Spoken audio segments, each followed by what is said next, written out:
はい、つながりましたでしょうか。まだどなたも来てないようなので、ちょっとその間に調整をしてみますね。と、すいませんね。最近このライブ配信のやり方がね、なかなかうまくいかなくて。えーっいけたかな。あ、現在お二人視聴中かな。よく眠れた次の日は広告が、よいしょ。よあ、なんかつながってるっぽいな。あ、すいません。聞こえてましたら、つながってそうでしたら、すいません。チャットで聞こえますとかなんか入れていただけるとありがたいです。まだ画像は、サムネしか映してませんけど、音声聞こえてますかね。いけてますか。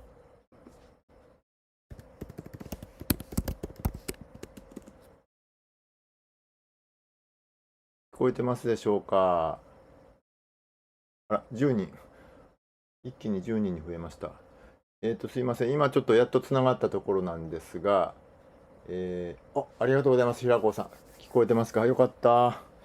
すいません。ちょっと最近ね、ソフトウェアを使ったライブ配信が、うまくいかなくて苦戦しております。あ、なおちゃんもありがとうございます。はい。では、11人の方、早速接続いただいてありがとうございます。ではね、恒例の、世界一早い番付編成会議ということで、始めていきたいと思いますが、音量どうですか。小さいまたは大きすぎるとかないですかね。大丈夫そうですかね。はい。そうですね。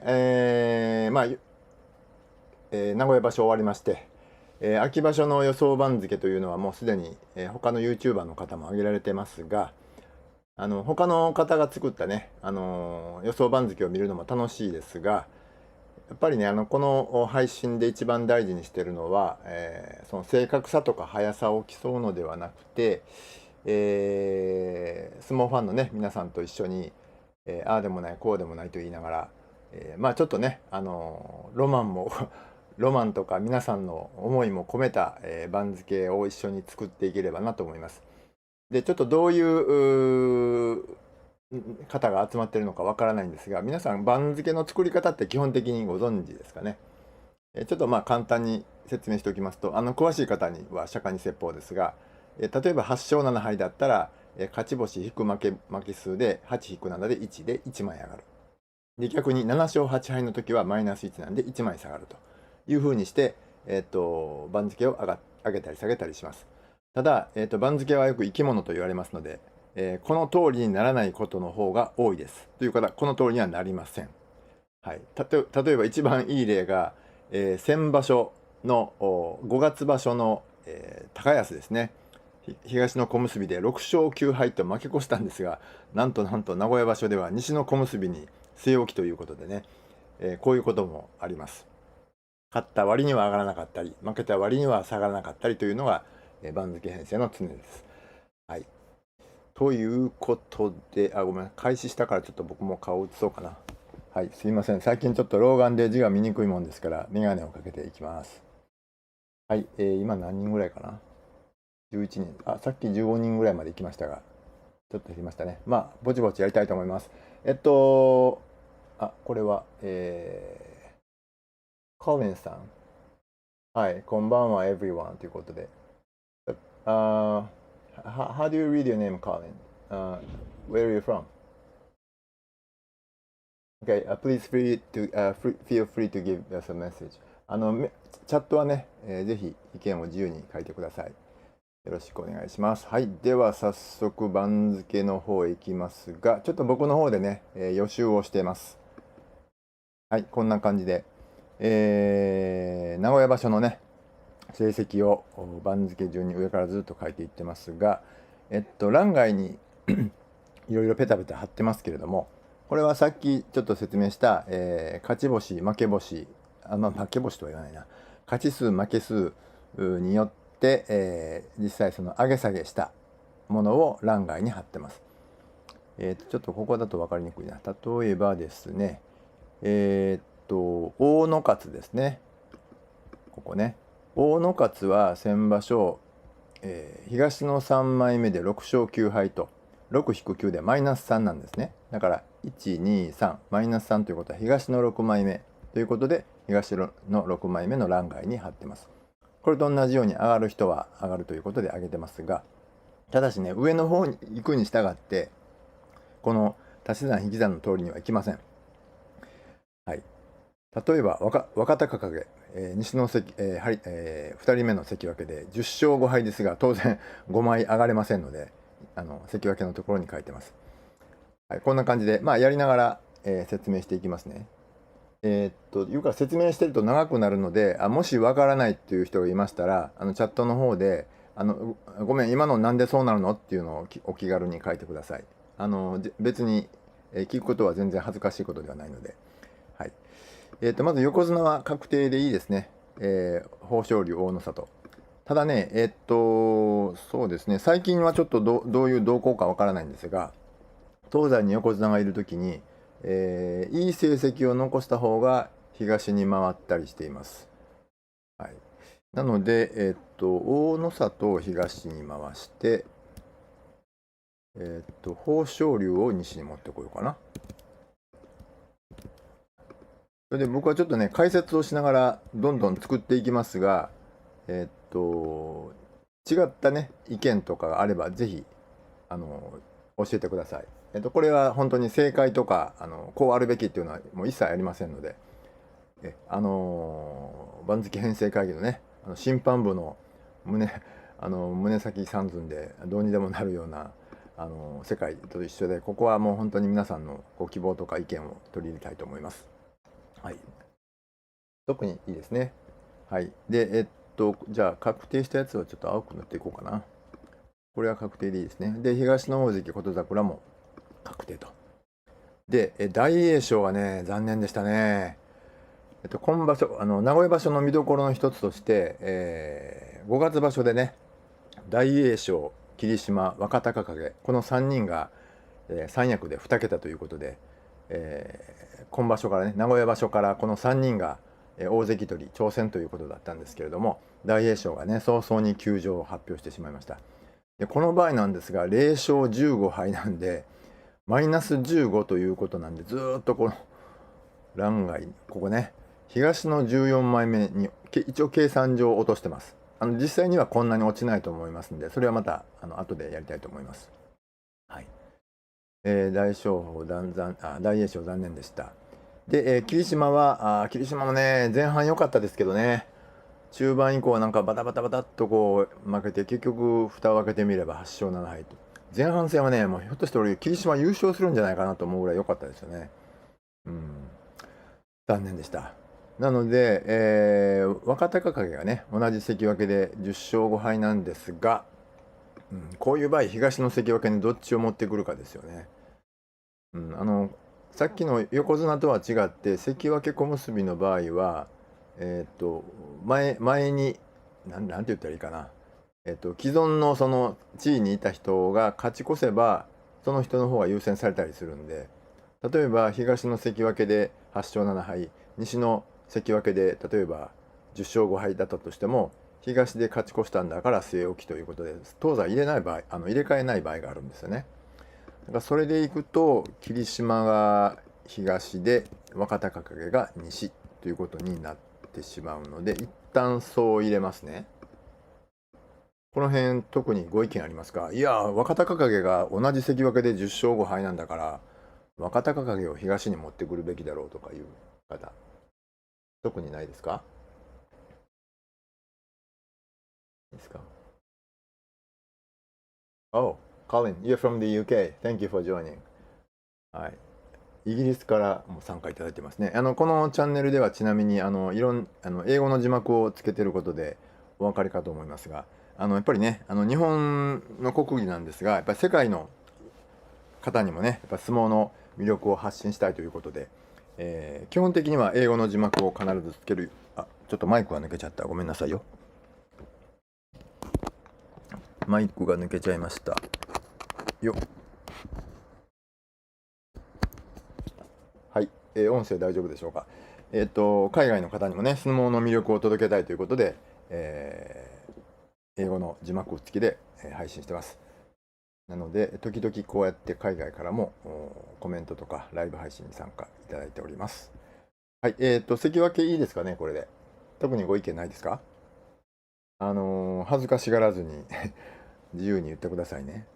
これは何が正しいとかいうのはありませんから、皆さんの思いとかロマンとかをいっぱい言ってください。若隆景、いいですか、西で。はい。でもね、最近はね、西東あんまりこだわらなくなりましたけども、ところはね、昭和の初期の頃なんかは東の方が西よりも格上とかいう風になってましたけどもね。はい。で、関脇は以上ということになるんですが、中にはね、高安が小結で10勝5敗なんだから、関脇に上げた方がいいんじゃないのって思う方もいらっしゃると思うんですね。あ、ごめんなさい、なおちゃんからコメントいただきました。東と西は場所ごとに入れ替わるんでしょうか。場所ごとにというか、成績によりますよね。例えば、さっきもちょっと言いましたけど、小結で言うと、東の小結8勝7敗、西の小結8勝7敗とかだったら、東西入れ替わらないですよね。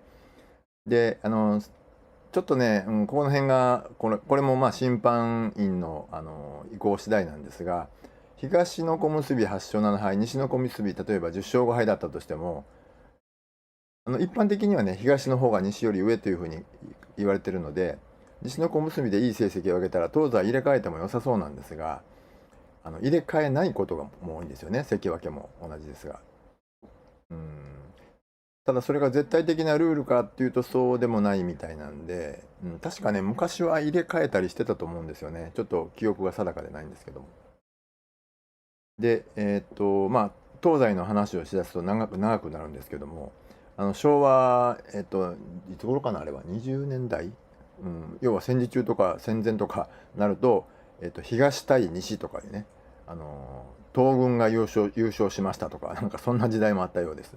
その東と西の歴史をまだちょっと調べて、またそれは別動画にしたいなと思います。それぐらい東と西っていうのは奥が深い歴史のある事柄なので、ちょっと短時間で説明するのはなかなか難しいですが、一般的には端的に答えると毎場所ごとに入れ替わるというものではなくて、成績によって、入れ替わったり入れ替わらなかったりするものです。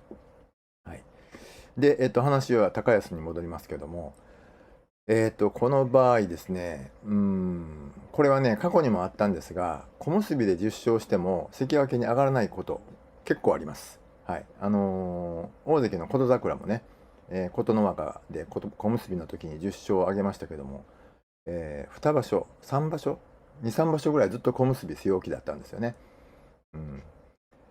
で、例えば関脇が1人しか勝ち越さなかったとかであれば、小結で10勝5敗すれば文句なしで上がるんですけど、今回はもう若隆景と、霧島2人で、枠が埋まってますので、ここであえて高安を関脇に上げて関脇3人にするかっていうと、それはないかなと思うんですよね。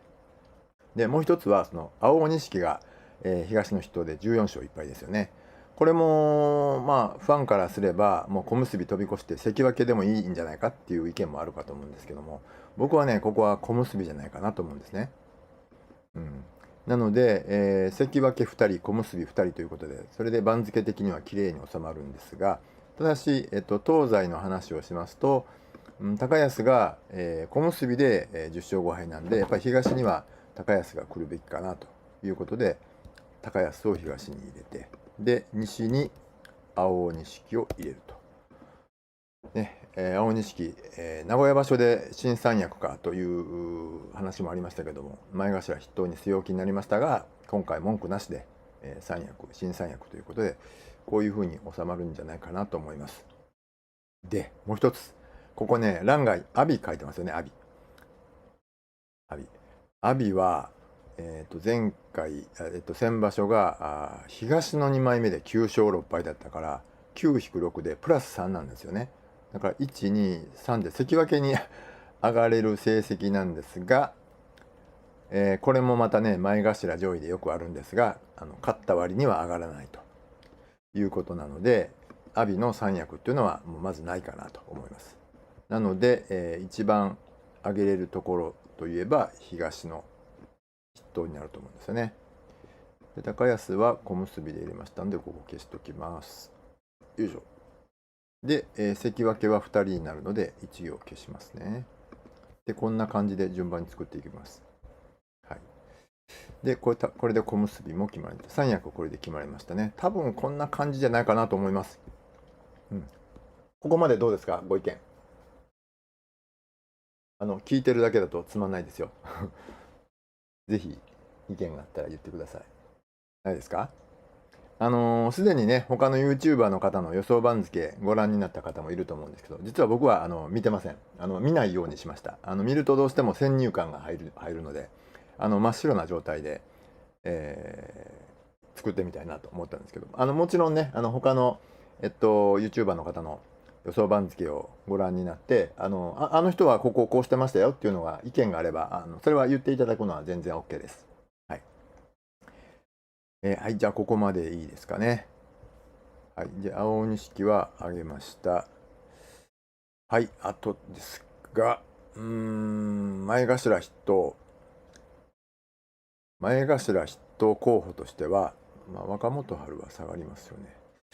で、阿炎が、西の、2枚目で9勝6敗なんで、これはここでいいですかね。で、西の筆頭は玉鷲と。玉鷲はね、西の4枚目で11勝4敗なんで、11-4は7ですから、計算上は7枚上がるんですけども、7枚上がると大関になっちゃうんで、それはないなということで、玉鷲は筆頭じゃないかなということで。玉鷲もすごいですよね。驚くべき40歳。まだまだ取れそうですね。はい。筆頭までこんな感じですけど、ご意見はないですか？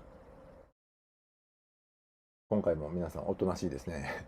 14名の方いらっしゃいますが、どんどん言ってくださいね、意見。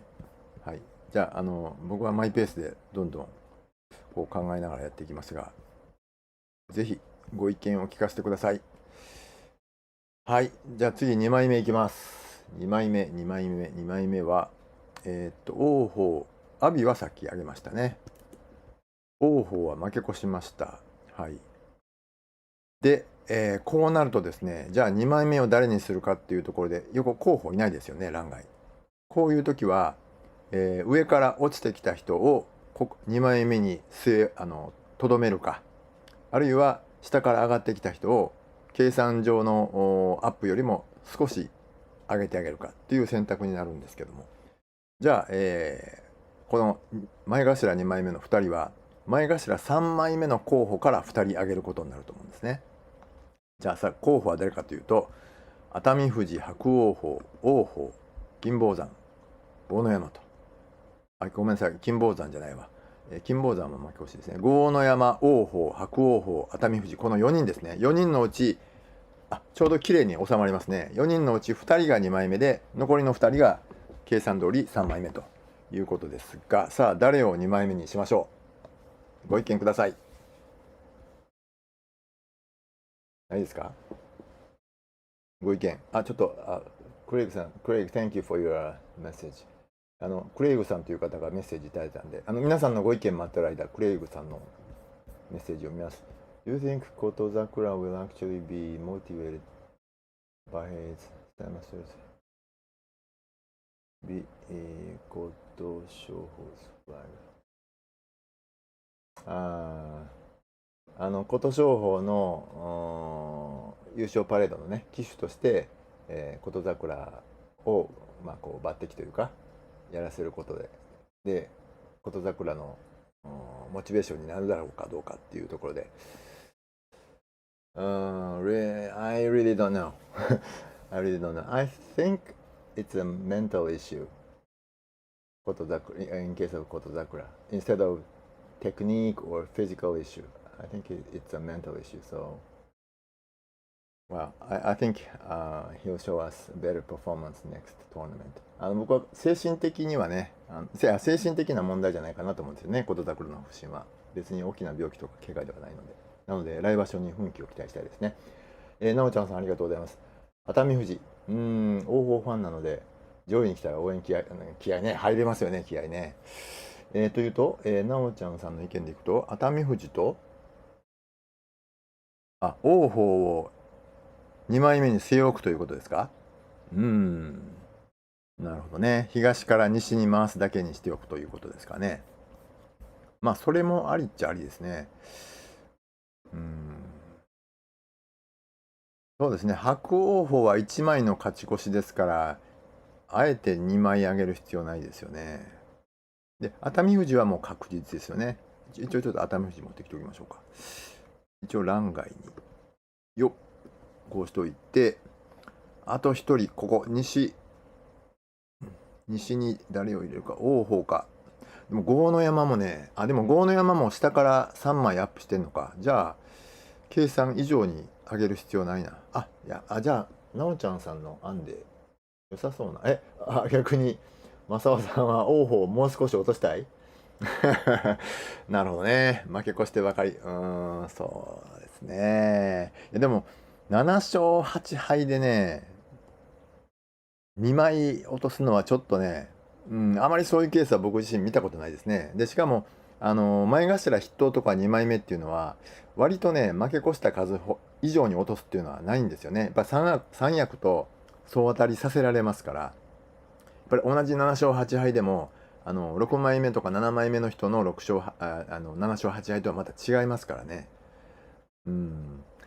なので、うーん、まあ、負け越してばかりっていうのは、逆に言うと王鵬に対する期待の裏返しかなと。ね、期待を裏切ったばかりだから、ちょっと懲罰的に多めに落としてあげようということじゃないかなと思うんですけど、ちょっとね、東の2枚目で7勝8敗で3枚目以下に落とすっていうのは、ちょっと考えづらいかなと思うんで、僕はなおちゃんシナリオで、こういう感じがいい感じじゃないかなと思うんですけど、どうですか？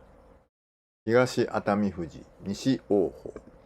王鵬は0.5枚だけ、東から西に移すだけで、ね、やっぱり三役総当たりで勝ち越しまであと一番というところまで頑張りましたんで。どうですか？これでいっちゃいますよ。ね、でも王鵬本当頑張ってほしいですよね。せっかく関脇まで上がったんですから、もうちょっとね、ここで奮起して、また三役返り咲いてほしいですけども。まあね、筆頭と2枚目でも、筆頭2枚目はやっぱりね、やっぱり三役と総当たりになりますんで、ここが力の見せ所かなと思います。これで王鵬で決めちゃっていいですか？ Oh, hi. How do you read your name? Is it Jalax? Jalax? Thank you for joining. はい。で、3枚目はもうすぐ決まりますね。伯桜鵬と豪ノ山。これでいいかなと思うんですけど、こんな感じで。はい。こんな感じかなと思うんですけど。後戻りでもいいですよ。そこも青にしちゃってるけど、いや、ここはどうしても納得いかないとかあれば、ぜひ、正雄さん、王鵬、西の2枚目でよろしいでしょうか？一応こうしておきますね。はい。はい。で、伯桜鵬を挙げました。玉鷲も挙げました。はい。じゃあ、4枚目候補ですが、候補が3人います。優勝した琴勝峰、13勝2敗。で、平戸海8勝7敗。若元春6勝9敗ということですが、さあ、ちょっとこれ難しいな。琴勝峰、平戸海。平戸海は東の5枚目で8勝7敗だったんですよね。で、若元春が、これ先場所の、西の筆頭で6勝9敗か。むずいですね、これはね、ちょっとね。これでいくと、ね、5枚目の候補が一山本1人でしょ。で、候補者数でいくと4枚目の候補が3人、5枚目の候補が1人で4人なんで、この4枚目候補の3人のうち誰か1人は5枚目っていうことになるんですよね。さあ、どうしたもんか。これちょっと仮ですけどね、一時的な案ですけど、こういうのどう思います？どうしようかな。例えば、これこっちに持ってきて、これをこっちに持ってきて、で、これはここ。これはここと。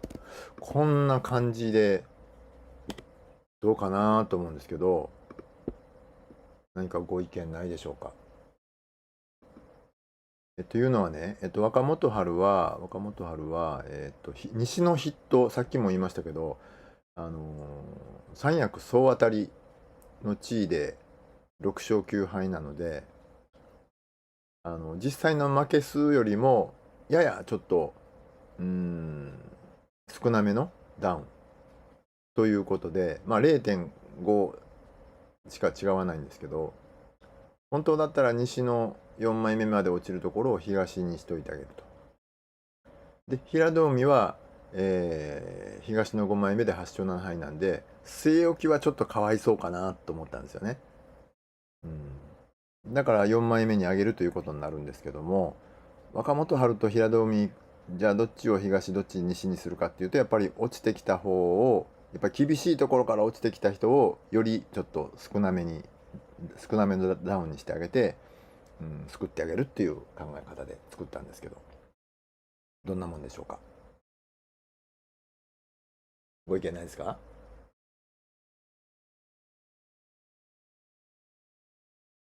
はい、じゃあいいですかね。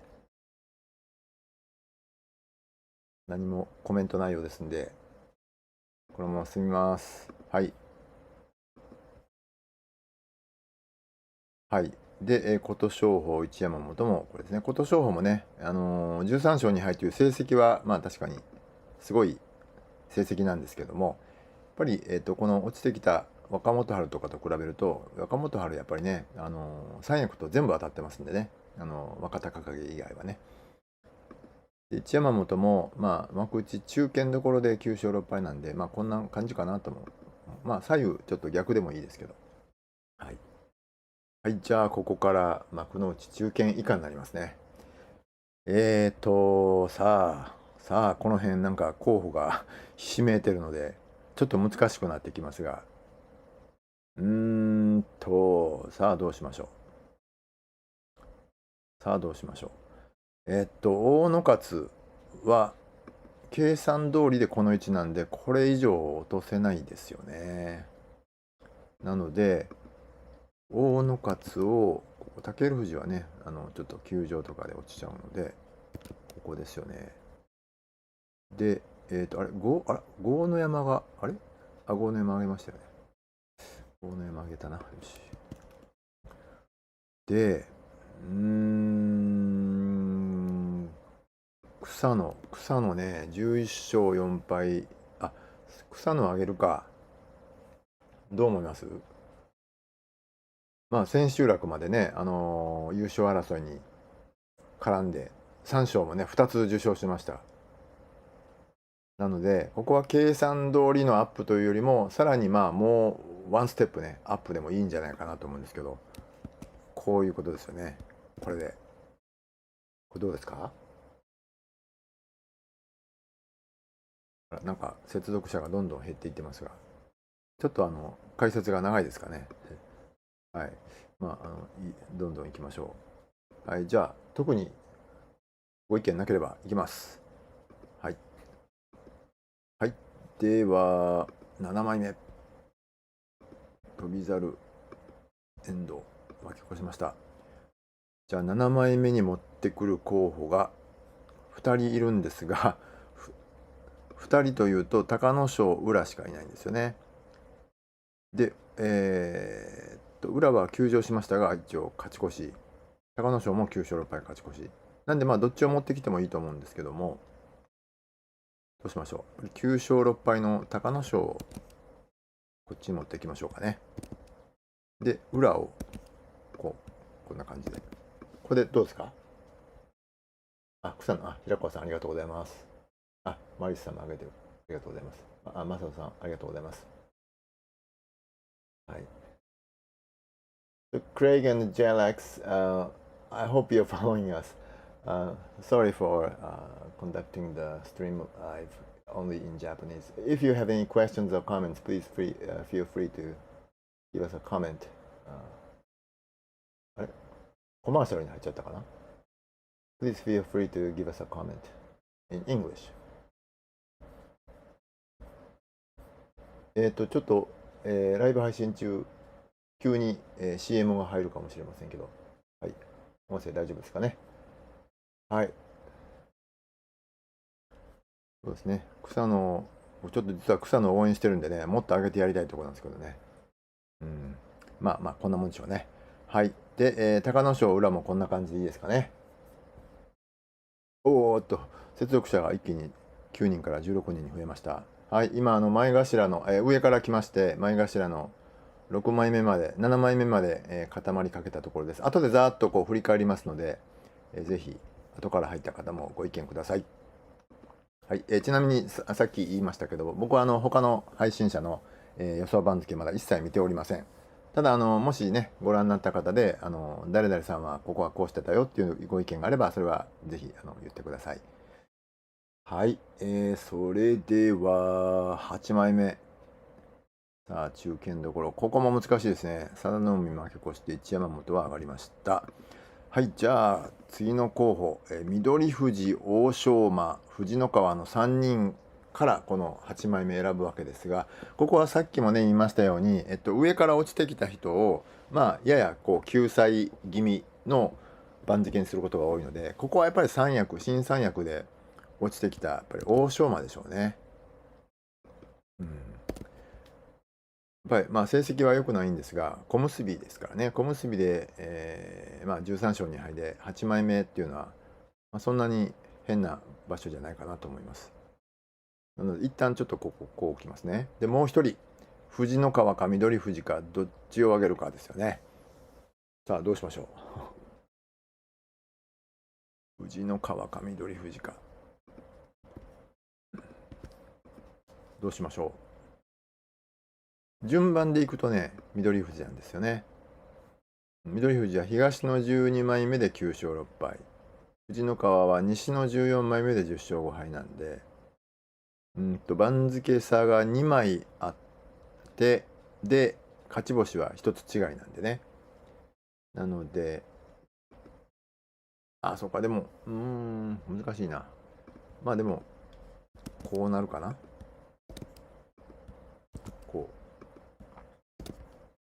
こんな感じかなと思うんですけど。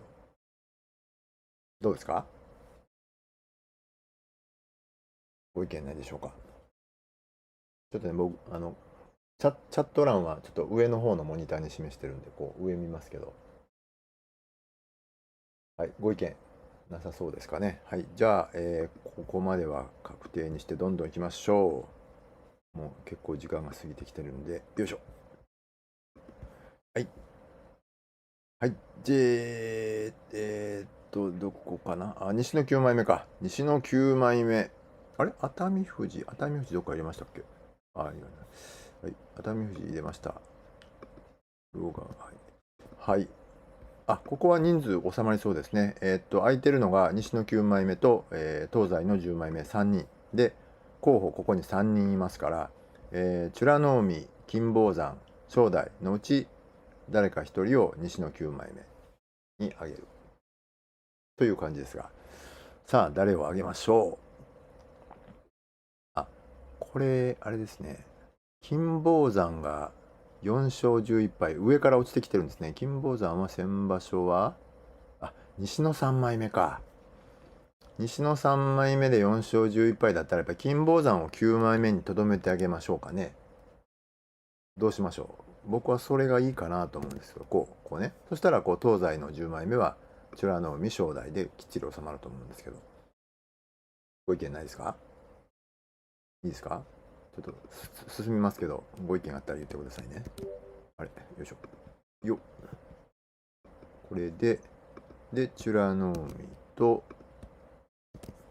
正代はここで確定と。なんか綺麗に入っていきますね。先場所結構ね、苦労したんですよね、番付作るの。先場所の番付編成会議参加いただいた方覚えてられると思うんですけど、ってうなってばっかりだったんですけど、今場所は割とパカパカうまくはまりますね。はい。じゃあどんどんいきます。あ、でもこの辺からちょっと、っていう感じですね、この辺から。11枚目。はい。候補、武富士、狼雅、御嶽海なんですが、どうしましょう。新田さんこんばんは。なおちゃん、御嶽海も番付で上げてきそうな予感。そうですよね。先場所調子良かったです。まあ調子良かったというか、彼の実力からすればね、この辺の地位だと2桁も、全然不思議じゃないんですが、西の16枚目で10勝5敗ですよね。どうするかな。武富士がね、上からちょっと休場も含めて、実質5勝10敗と同じ成績なんですが、5勝しかしてなくて、で、狼雅が1枚の負け越しなんですよね。だから、狼雅が、西の10枚目で1枚、1枚の負け越し、1点の負け越しだったので、さすがにこれ以上下げるのはかわいそうだなと。で、翠富士はもう同じく上からね、緑富士じゃないわ、武富士ね。東の6枚目で、5勝8敗、2日の休みなんで、5枚下がってっていうところですよね。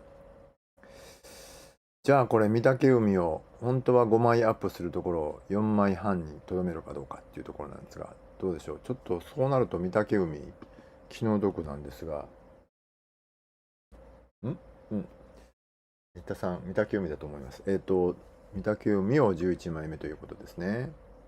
とすると、武富士か狼雅を成績以上に落とさないといけないんですけども、その辺どうですかね。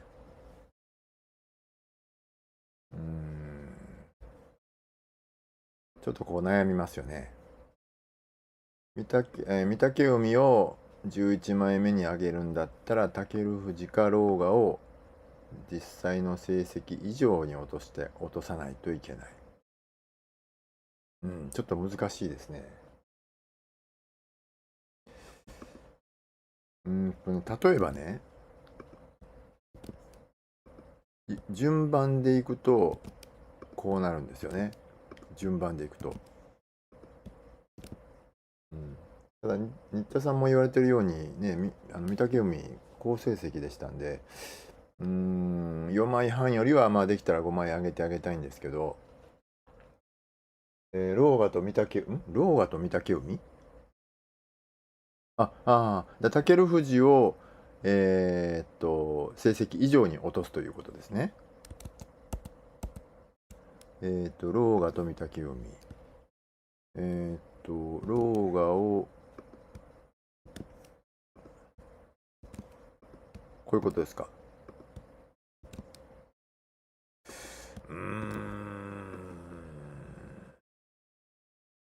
ちょっと不自然な気もしますが、ちょっと待ってよ。この辺が難しいですよね。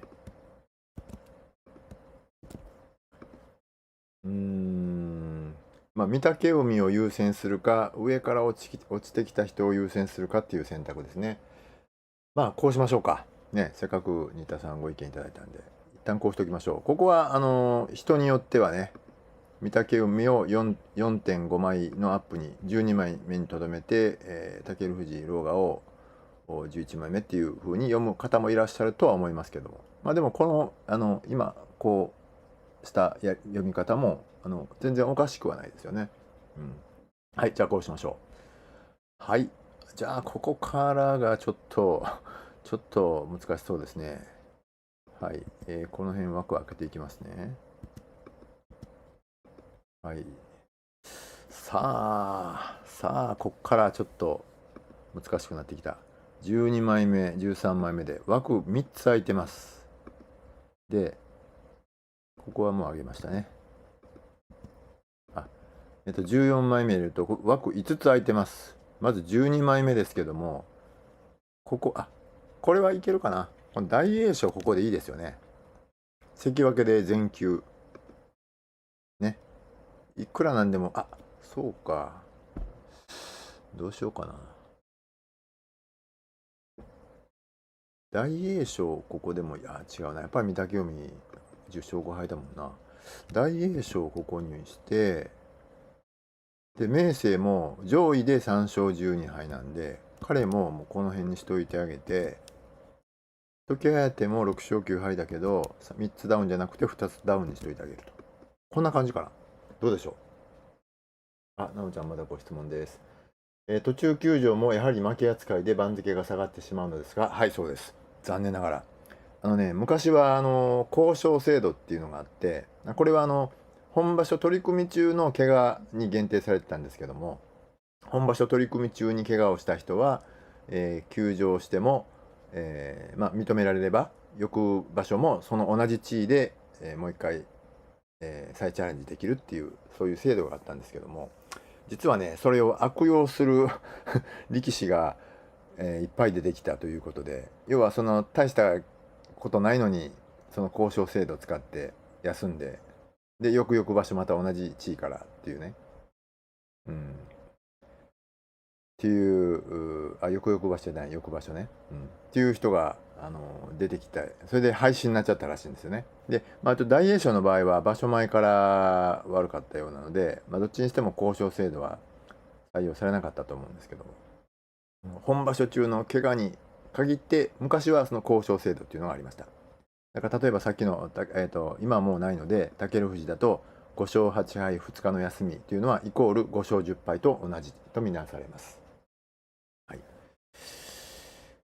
この12枚目13枚目こんな感じで綺麗に収まった感はあるんですけど、特にご意見ないですか？一旦これで進みますね。ご意見あったらタイミング遅れてもいいのでご意見ください。はい。で、次14枚目、この辺は上から落ちてきた力士があれば救ってあげれるような感じですけども、候補が、次の候補、佐田の海、朝紅龍、そうですね。この2人を入れるのが良さそうですね。佐田の海も4勝11敗で上から落ちてきたんで、本当だったらマイナス7のところをマイナス6にしてあげると。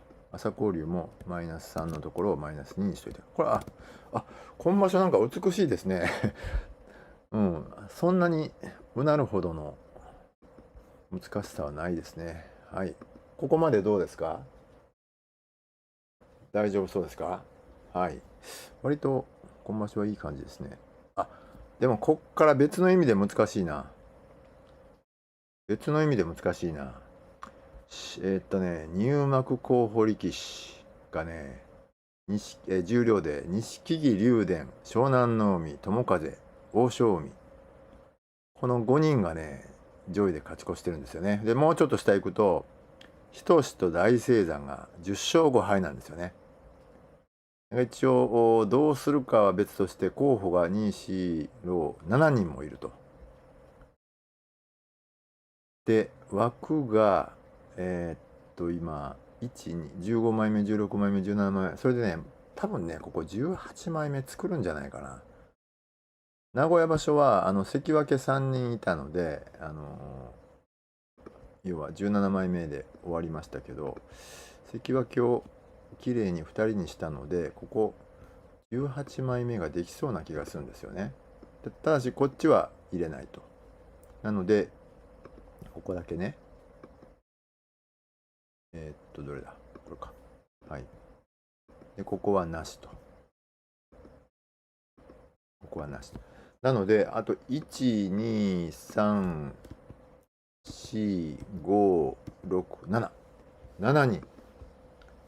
7人で埋めると。そのうちの1人は翔猿ですけども、彼は3勝10敗2日の休みなんで3勝12敗と一緒なんで、彼ここでもいいですよね。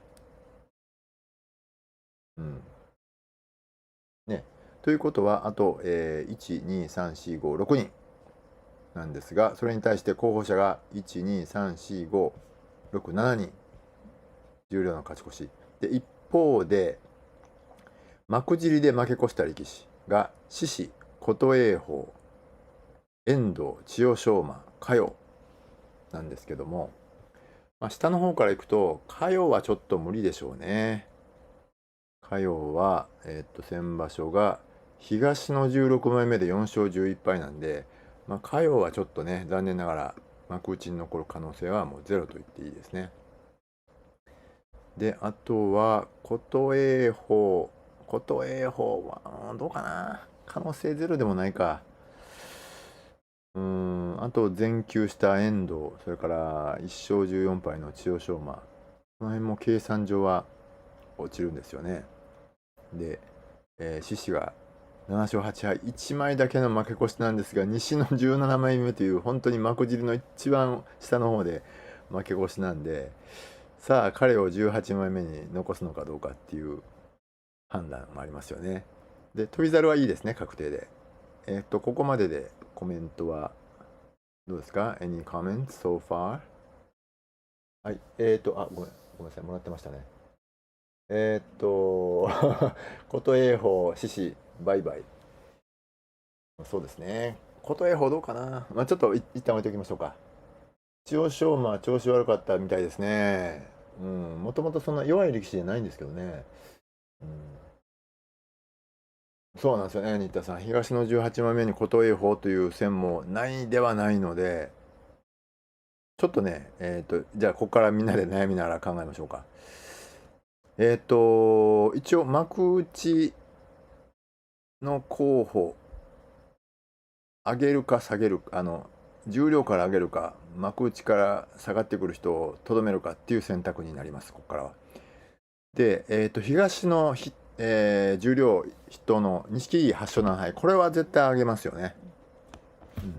だから彼は一旦どうしようかな、適当にこの辺に貼っつけておきますね。で、竜電、西の7枚目、西の筆頭で8勝7敗なんですが、東の2枚目に10勝2敗の湘南乃海がいますから、優先順位としては彼の方が先でしょうね、多分ね。で、一応横並びにしとこうか。でね、これちょっと意見聞きたいんですけど、僕ね、重量6枚目の日翔志と大青山10勝5敗、これはね、入幕ないと思うんですけど、どうですか？大青山日翔志は重量そうですよね。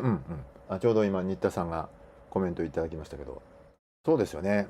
これね、12勝とかになると先場所の藤ノ川の例とかもあるので可能性あるんですけど、10勝5敗はね、多分ないでしょうね。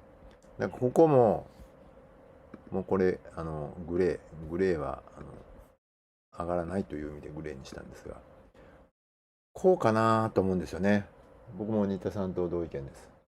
なおちゃんご意見ありがとうございます。錦木、竜電、湘南乃海は戻ってきそう。湘南乃海はそうですね。錦木もそうね。竜電、西の人7枚目。これでいくとどうかな。あと、枠が1、2、3、4、5、6。適当にちょっと入れていきましょうか、じゃあ。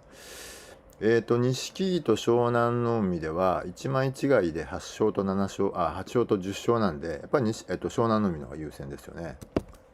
そうなるとやっぱりこうか、こうちょっと仮に入れますね、今。ちょっと、じゃあこれは塗らない方がいいな。塗りつぶしなしで。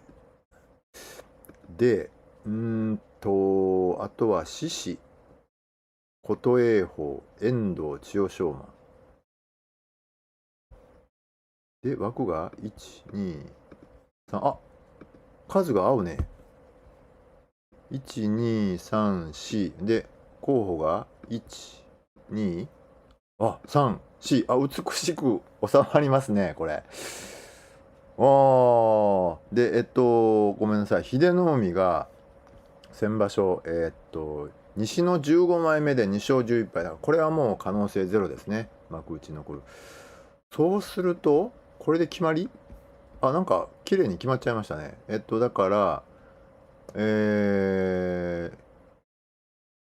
西の16枚目誰にするかですけど、さすがに獅子はないでしょうね。西の17枚目で負け越したのに上げるわけにはいかないので、じ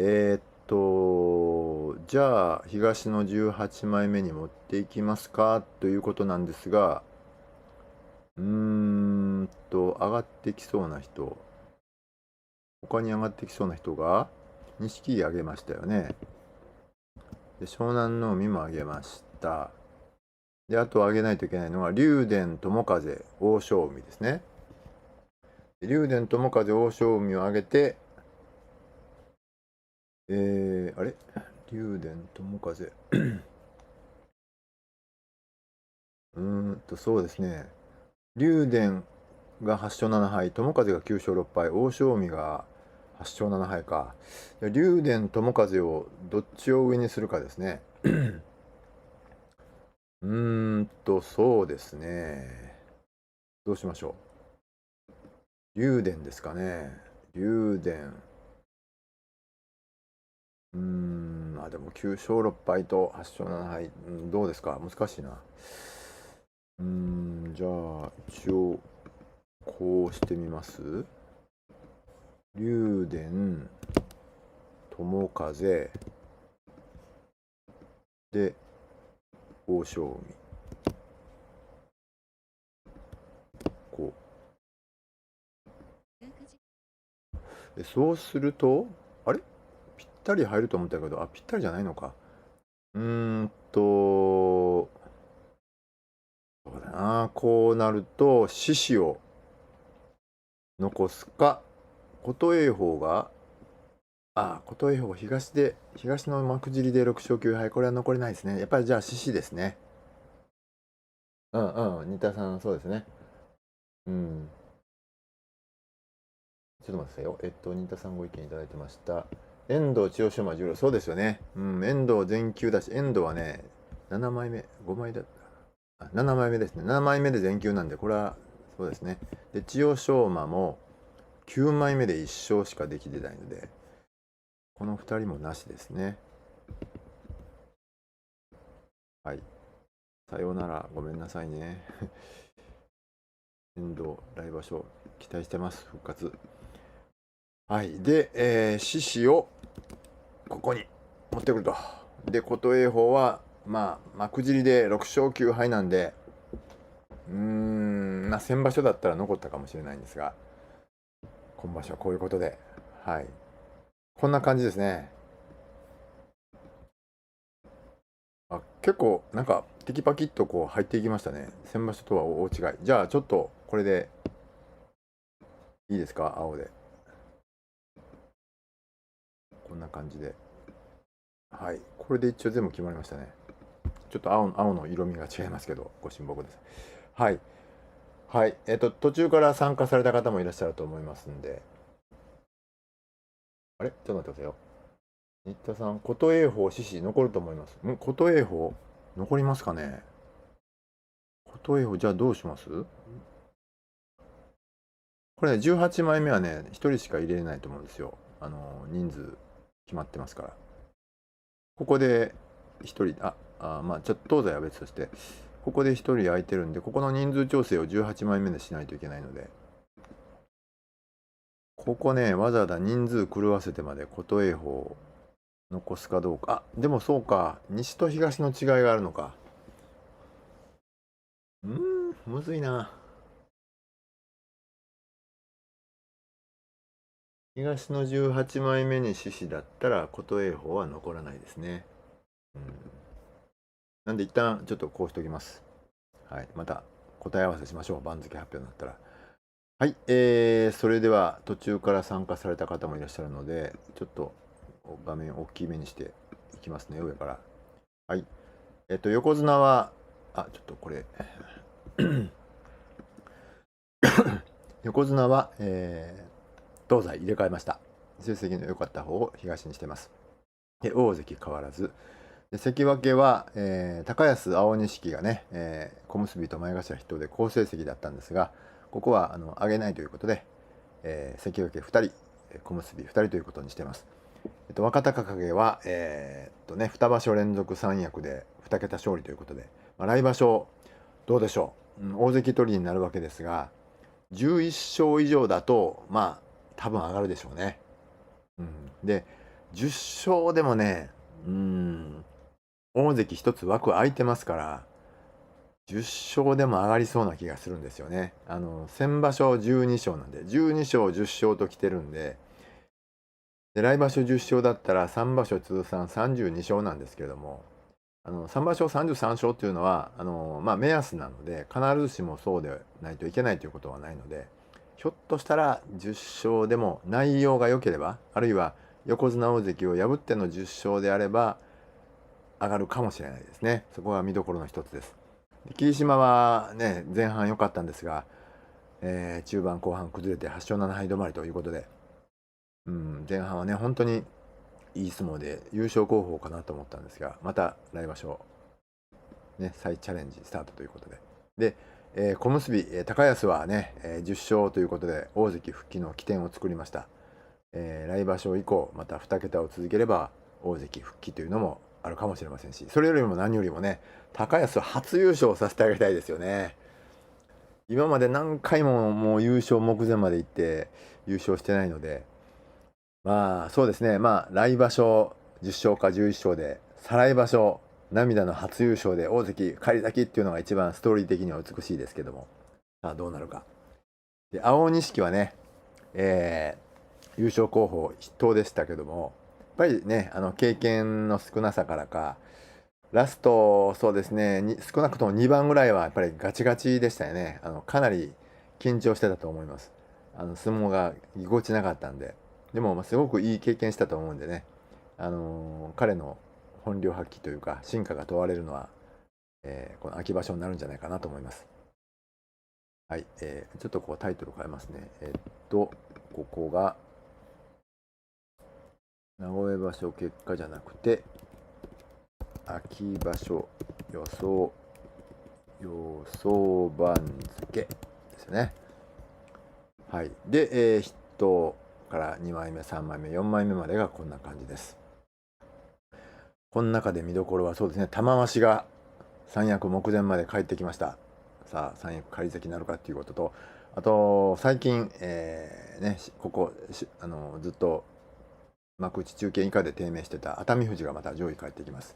だから王鵬にも、三役返り咲きがかかりますけども、自己最高位で勝ち越した伯桜鵬、ひょっとしたら2枚目に上がるかもしれないですけど、来場所もねいい成績であればひょっとすれば新三役も狙えるかなっていうところですね。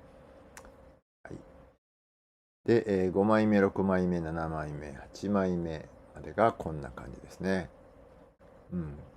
琴勝峰一応5枚目にしてますけれども、どんな感じか、名古屋場所と同じような感じで取れればここでも結構いい成績を残すんじゃないかなと思います。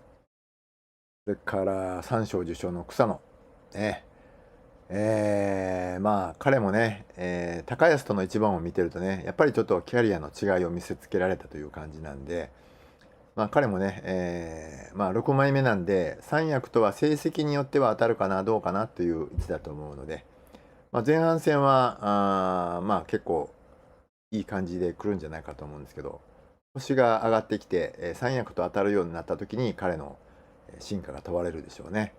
そういう意味でも楽しみな場所です。はい、あと9枚目から12枚目がこんな感じですね。はい。怪我した武富士大丈夫でしょうか。実は千秋楽伊勢ヶ濱部屋の打ち上げに行ってきたんですが、一応武富士も来てましたね。普通にしてました。はい。それから、関脇から大関取りから、一転して全休で下位まで落ちてしまいましたけど、大栄翔復活してほしいですね。彼ならねきっと頑張ってまた上がってきてくれるんじゃないかなと思います。はい、そして13枚目16枚目、こんな感じですね。はい。朝交流、力ついてきましたね。負け越しはしましたけど。ね、新入幕の時とか、最初の頃はね、幕内はやっぱりちょっと厳しいかなという感じでしたけど、だいぶ力ついてきましたね。やっぱりこの朝紅龍とか、その藤ノ川といったね、小兵の力士が、やっぱり幕内で活躍する姿を見たいですよね。うん、はい。それから、幕尻ですね。はい。十両から返り咲いた湘南乃海、錦木、竜電、頑張ってほしいですよね。友風もそうですし。はい。はい。まあ、こんな感じで予想番付を作りましたが、なんか終わりの頃に人数増えてきましたけども、ちょっと前に入った方、分かりますかね。最初から入っておられる方には繰り返しになりますが、この、まあ、番組というか、このシリーズではね、単に予想番付を作って、はい、これが来場所の予想番付ですって、ドーンって皆さんにお見せするんじゃなくて、皆さんでね、意見を聞きながら、番付を作っていくということで、ごめんなさい、新田さんのメッセージ読んでなかったです。YouTuber の方は、裏と緑富士を上げていました。これは何のことかな。裏と緑富士を上げていたというのはどういうこと。上げていたというのはもうちょっと上げていたということかな。うん。そうですね。うん。裏と裏ってどこでしたっけ。裏はね、休場しましたけど、勝ち越しましたよね。うん。緑富士、そうですね。9勝6敗。どうかな。この辺がね、本当に落ちてくる力士、上がる力士、この辺をね、誰をどこに入れるかっていう、まあ、ジグソーパズルみたいな感じなんですけども。うん。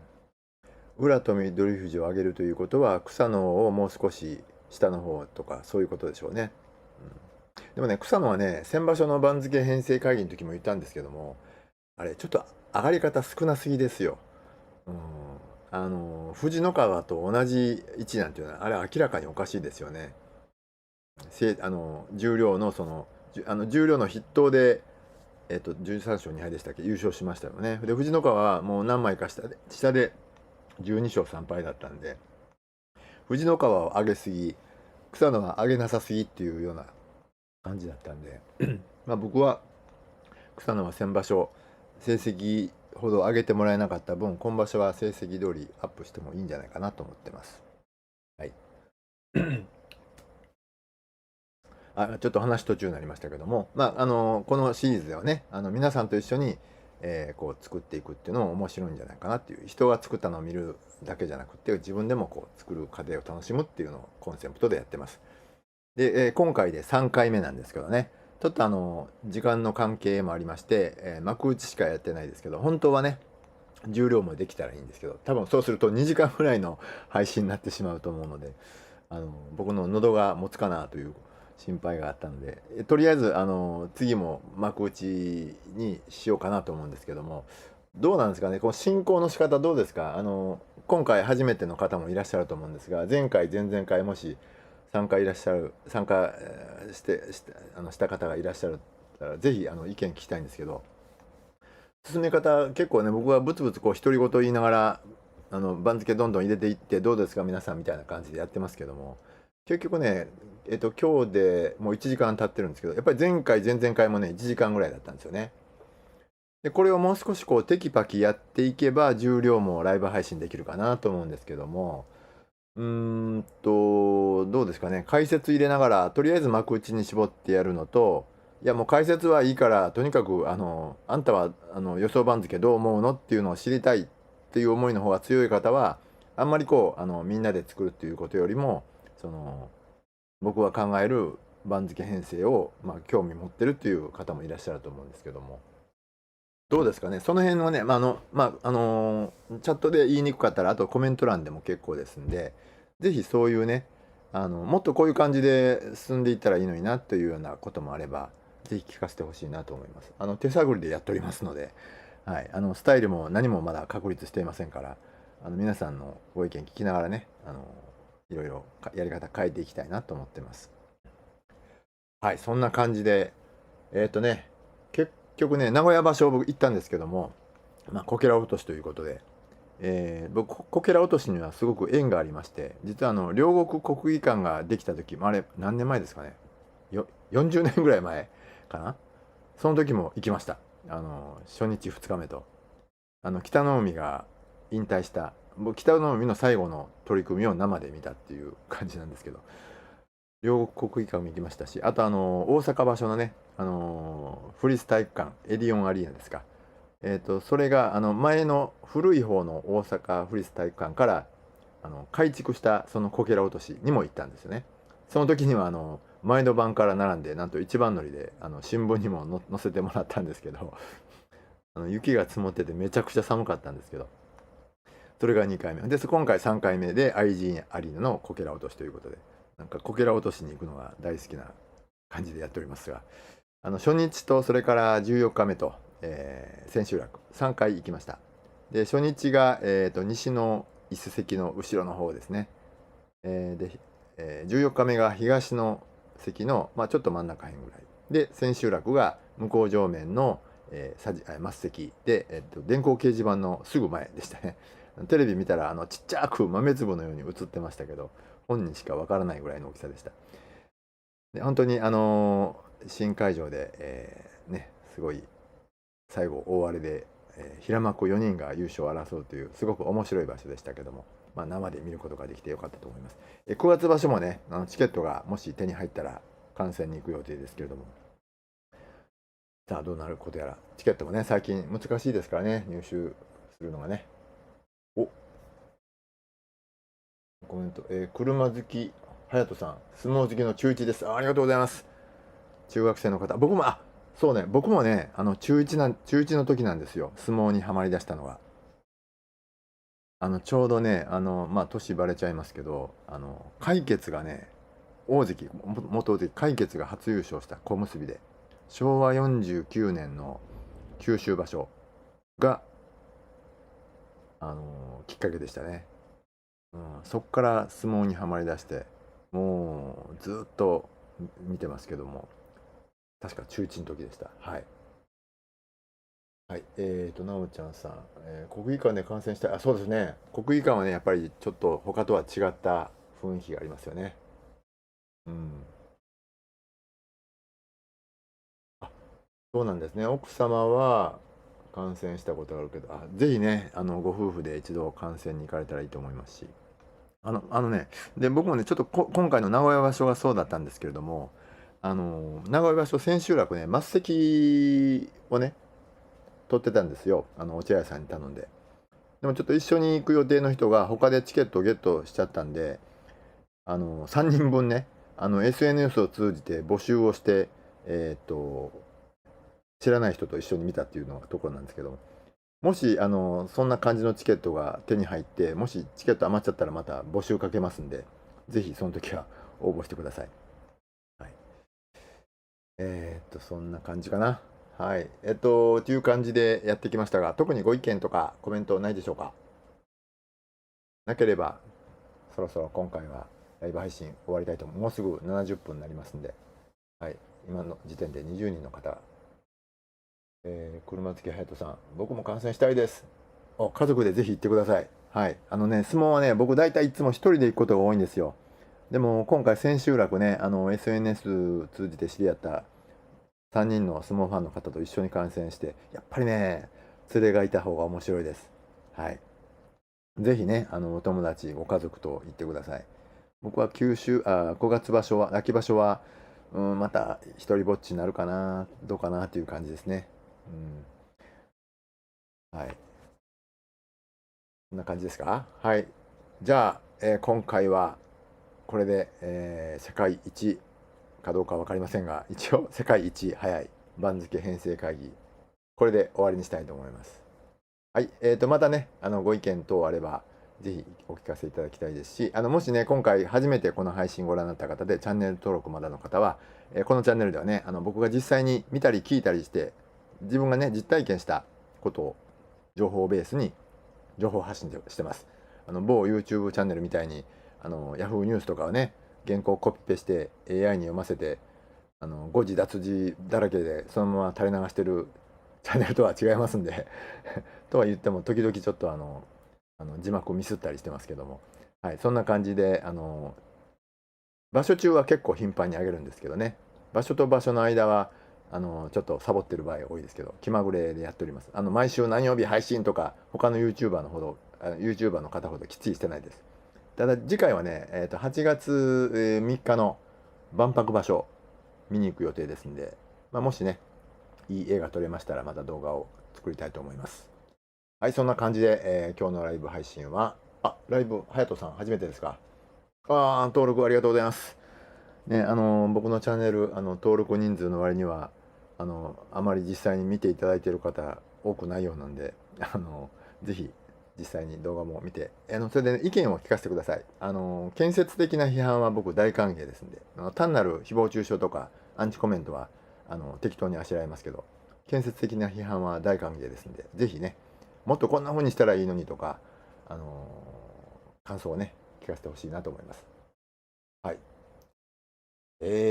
そんなとこですかね。はい。じゃあコメントも。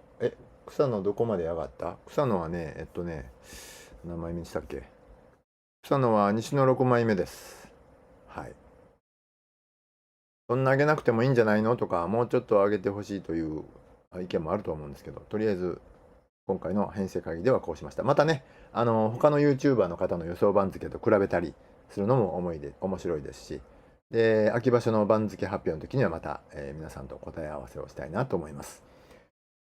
はい、ということで、番付見たいですっていうのは上から見たいということかな。はい、じゃあずーっともう一回、横綱から下にスクロールしていきながら、皆さんとお別れしたいと思います。繰り返しになりますが、このチャンネルでは僕が実際に見たり聞いたりした体験からいろんな相撲の情報を発信をしています。もしね、チャンネル登録まだの方いらっしゃいましたら、ぜひチャンネル登録と、それから高評価、通知ボタン、それからね、いいねボタン、ぜひよろしくお願いします。コメントもね、ぜひいっぱい書いていただけたら励みになります。はい、ということで、今回のライブ配信は以上で終了します。どうもご視聴ごっちゃんでした。ごっちゃんです。ではまた。